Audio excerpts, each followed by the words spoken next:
Hey there, it's your pricing queen Jazz, and I'm talking to you, the creative freelancer who is looking to make more money and run a more profitable freelance business.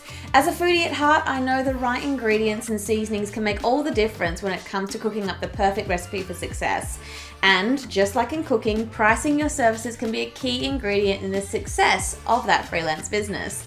So if you're looking for tips, tricks, proven strategies, and a little bit of spice to help you price your services and grow your business, you've come to the right place. Here at Creative Business Kitchen, I am here to share my expertise as the pricing queen and support you in every step of the way. So let's get cooking and make your freelance business sizzle with success. Shit. I made a mistake. It happens. Making mistakes in business, in freelance, and in our creativity is actually all part of the process. Making a mistake is actually a really good way to get a blueprint for how not to do it again. Making a mistake one time, that's fine. Making a mistake twice, maybe we should have learned. And 3 times, don't even get me started. So let's talk about some pricing mistakes that freelancers often make so we can avoid making them in the future. Now, first, let's get this out in the open. Pricing yourself as a freelancer sucks. It's about as enjoyable as eating expired yogurt. But we can all agree that it's one of those necessary parts of running a business, right? We need to be able to tell the client how much what we do is going to cost them so they can make the decision of whether to hire us or not. And trust me, I have been there, fingers hovering above the keyboard, shaking and thinking, yeah, this client's going to say no. Fight me on the price. Or worse, I hear nothing back and I lose the job anyway. Now, these mistakes are common. We have all made them at least once in our career. It's kind of like a rite of passage, but like the worst rite of passage. But here are the top 4 mistakes that I have made in the past, and I know that other freelancers have too. You're not alone. So let's dive into these 4 mistakes. 1, pricing like you're the one paying the bill. I've definitely had times in the past where I have gone to send a quote and thought, I would never pay this much for this. But this is where we get caught up as freelancers. We start negotiating the costs on behalf of the client before we've even sent the quote and given them an opportunity to access our genius. Ridiculous, right? We aren't our own target audience or our ideal customer. We see our own value from what we produce, but it's not up to us to price ourselves for us to afford what we do. We aren't the one paying the bill. It isn't coming out of our pocket. It's coming out of the client's or their client's budget. And on that note, more often than not when we're dealing with clients, it's about making things that fit into budgets rather than wallets. Money has been allocated in these businesses for someone with creative talents and abilities that exceed that of the client to be able to do the thing that they're investing in. They're investing in that creative solution that you're serving up on a silver platter because you know the problem and you can solve it for them. Number 2, forgetting that pricing is actually perception. Have you ever seen someone charge $7 for a product and rather than saying, wow, that's great value, you end up doubting that it's a quality product because it's priced so low and then you actually don't buy it? It's a tactic that some businesses use to make sales, and while that may work for them, it's not the way you're going to be able to make a large amount of money as a freelancer or a creative or any kind of business that wants to place themselves as a luxury item. Creativity is a luxury item. It is a hill I will die on. Now, that's not to say that there aren't products that you can frame as a lower price point, otherwise known as a loss leader or a low tier offer, so LTO. But you can't be setting the price low constantly. You won't make any money and you'll probably have a worse off reputation than you did before. Also, when you start low at that kind of price, you've got so much further to go when it comes to raising your prices of your products or your services.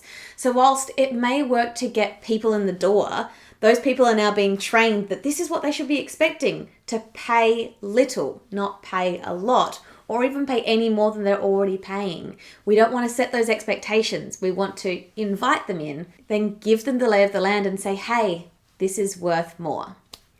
Number 3, thinking that being cheaper will win you the job. I mean, I've been there, don't get me wrong, but we can get so in our heads about making these pretty big assumptions on the way that our clients are thinking and viewing our services. So when we know that there are other creatives in the running for the project we are quoting, we can start to fall into this comparison trap. And oh my goodness, boy, do we fall hard. What if they are charging less than us? Will that mean that I need to drop my prices and be cheaper? What if the client chooses them because my prices are too high in comparison?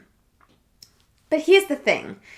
That may not be the case. If the client is placing more importance of the job being cheaper rather than providing value or completing the job and fulfilling the brief, then they actually might not be the client for you.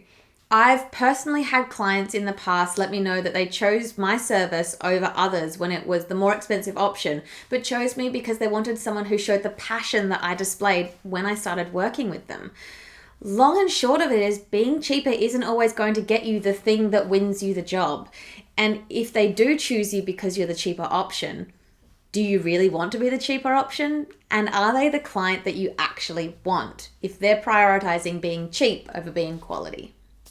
And number 4, not running your numbers and remembering that businesses are run on profit and progress. I'm sure there are people out there who are like, but I want to make it so I can be afforded by everyone. That's fine. And that's a nice sentiment, but it's a terrible strategy. Sorry. If you are plucking numbers out of the sky and positioning your prices without running your numbers, that's not a business. That's an expensive hobby. And I have plenty of expensive hobbies. I mean, I'm pretty sure I have a box in my garage that says Jasmine's cross-stitch phase. Now, I don't necessarily want the champagne lifestyle, but I want to have enough profit at the end of it to spend on fancy cheese without it having to be a special occasion. So to make that possible, it's really important to remember that you are pricing for what you do in your own circumstances, where you are and who you are serving, what value you're bringing to this. What I mean by that is that when we price based on other people's prices, we often don't know how they came to those prices, what expenses they have, what other factors have played a part in their pricing decisions. Which is why it's important to understand what you're charging, where the value that you are bringing is, and how that plays into your unique recipe of pricing. What ingredients do you need? Do you have studio hire or other expenses? Are you wanting to balance workload over working less hours and therefore need to cover yourself with a higher rate? We can't bill for every hour of the day. Trust me, I have tried. So what percentage of our working hours is actually billable? I'd love to say that the hours I work are all billable, but they just simply aren't. So we need to account for that when we calculate our own rates. Now, if this last one is you and you don't know your numbers or you haven't run your calculations, I would highly recommend heading here to my free pricing calculator and run your numbers for yourself. It is the best way to work out your own unique recipe for your prices. Order up! Thank you so much for joining me today, my fellow freelancer. I hope you found these pricing tips valuable and empowering. And if you're looking for more guidance or support to help you with your more profitable freelance business in the future, head over to creativebusinesskitchen.com. There you'll find a wealth of resources and tools, including pricing calculators, project templates, marketing strategies, and everything you need to help take your business to that next level. So don't wait, come join the kitchen and let's whip up some feast of profits for you today.